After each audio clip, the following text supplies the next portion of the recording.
Hello, my name is Alec and I'm just someone to talk to. So, today I thought I'd talk about why fundamentally honest people often find themselves doing dishonest things, including lying, theft, manipulation, or exploitation. Now, this raises the obvious question: if these things do not make you a dishonest person, then what does? So, the difference between an honest person and a dishonest person is the intent. So somebody who is basically honest will have preserved their sense of empathy. They'll still have regard for the feelings and welfare of others, and if they've done something dishonest, if they've done something to hurt somebody else, they'll likely feel a good deal of guilt or shame. Now, it's this guilt and shame that discourages dishonest behavior in the first place, but in the circumstance where somebody finds themselves unable to uh, avoid this dishonest behavior for whatever reason, they might easily find themselves transitioning towards becoming somebody who's fundamentally dishonest by suppressing their sense of empathy. So, what happens is that the guilt is hurting these people emotionally, but at the same time, for whatever reason, behaving honestly is not an option, perhaps for other emotional issues. So, they learn to repress their sense of empathy as a coping mechanism. And this loss of empathy really is achieved through various defense mechanisms, namely delusions, belief in convenient falsehoods, anything to disown the the dishonest behavior, to basically uh, blame the victim, often for having fallen victim in the first place. Now, as this psychological framework of self delusion becomes more and more concretely established, lying becomes easier, it becomes more acceptable, it becomes more easily psychologically dismissed by the liar. And when somebody gets deeply enough into this, pattern, then you see the emergence of sociopaths and psychopaths who've really completely sacrificed their sense of empathy as a means of coping.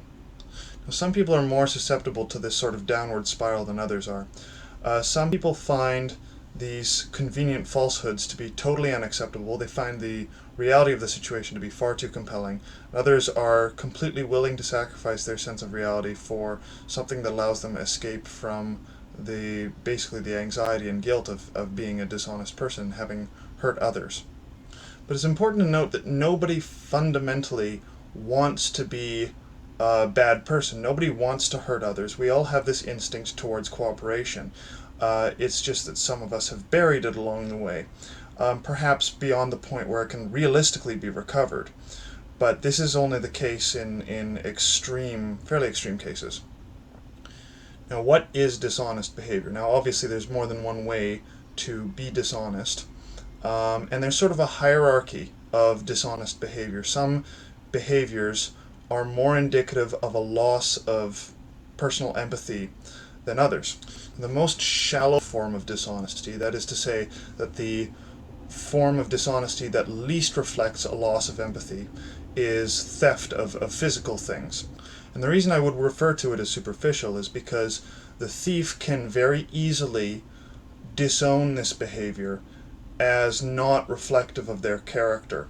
That is, they can simply make an appeal to their own physical desperation, their own poverty, their own need to, provide for themselves or for their loved ones, and they can disown this behavior. Now, the need to engage in dishonesty as it relates to physical things is obviously indicative of a desperation for physical things. But there's likewise an emotional desperation which leads people to use dishonest means to get what is emotionally necessary to them. So somebody who has poor self-esteem might have a fairly intense need for positive regard from others, and this can stem from their own lack of regard during childhood from their parents or other mentor figures, etc. Now, people like these might lie about their achievements, they might conceal their mistakes, but in general, they sort of suppress any negativity in their internal monologue. They might behave as does not reflect their own sort of psychological state at the time. So this is a form of insincerity that's often driven by a sense of panic. And that's why people often behave in such short-sighted ways, is because they are so petrified of being found out that they take action that conceals things in the short term but are sort of create discrepancies in the long term. So they might tell different lies to different people, and present themselves differently towards different people. And so over time, people come to see the discrepancies, and they become suspicious. So it's a sense of panic that drives this behavior. But it's important to notice that the emotions that lead people to behave in these ways are fundamentally sincere. It stems from real, honest vulnerabilities and insecurities that people engage in dishonest behavior. Now, the issue here is that the emotional triggers that lead people to behave in emotionally dishonest behavior are not easy to identify. It takes a good deal of reflection to find out what motivates you to lie, as you might in social situations, or out of a fear of loss, or any of these things. So there's a much higher risk that you'll come to resign yourself to identifying as a dishonest person. You might come to see yourself that way for, lack of understanding the real motives behind your own dishonesty. And that makes the descent into a lack of empathy and becoming a fundamentally dishonest person, it makes it that much easier. So that's the danger there. You have to reflect upon the insecurities that are leading you to engage in dishonest behavior, and not consider yourself dishonest in the process, because there's hope for you. Nobody wants to be dishonest. So we can say that lying, as in actually saying things that you know to be false, is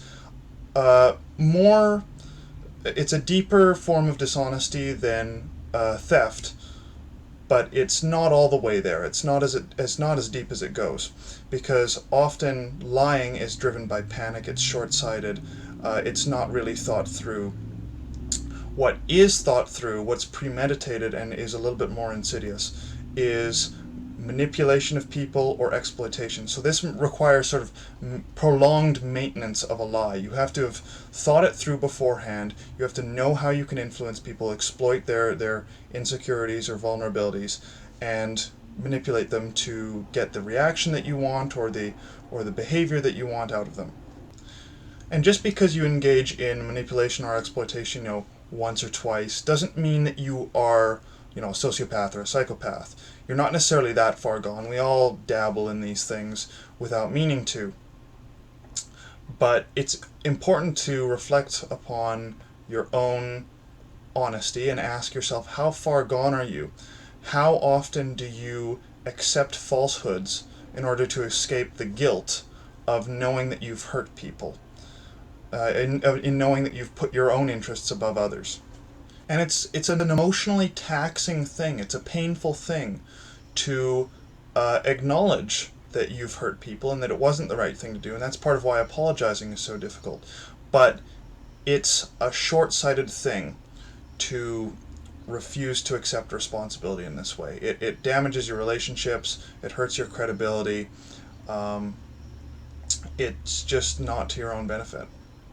But hopefully in watching this, you realize at some point that lying and dishonesty in general is the symptom of emotional issue. It's not the cause. So if you have engaged in dishonest behavior, which we all have at some point, of course, it's important to ask yourself, what was the emotional motivation to be dishonest? And very importantly, if you feel sort of a systemic need to behave in insincere ways, to suppress your real feelings, your real emotions, and in general pretend to be somebody you're not, you probably feel that the real you is something to be ashamed of. It's not socially appropriate. It's something that you have to mask and cover up. And it may be that some of your internal monologue is not socially appropriate. It's better covered up. But you need to consider that that's not who you are. That is the negative manifestation of who you are. Everybody has a positive and a negative manifestation of who they are, and whichever side manifests depends on what we've dealt with emotionally and how we've learned to adapt to social pressures.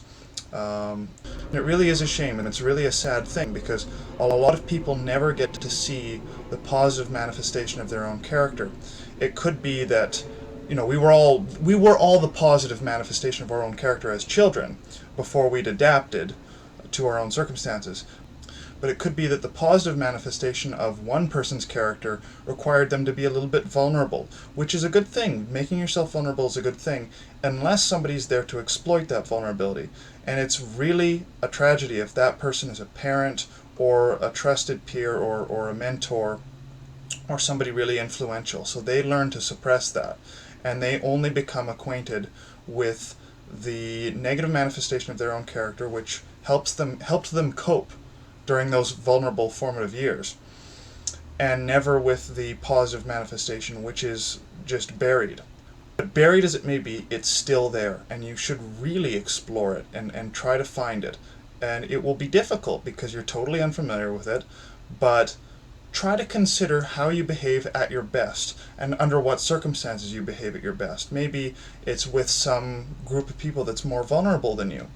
Maybe around those vulnerable people you become quite nurturing, whereas you're normally, fairly hostile in your internal monologue. So if you discover that side of yourself and you find the opportunity to develop it and let it grow, then you will find a side of yourself that doesn't need to be concealed, and you'll be able to take pride in who you are. Thank you for watching.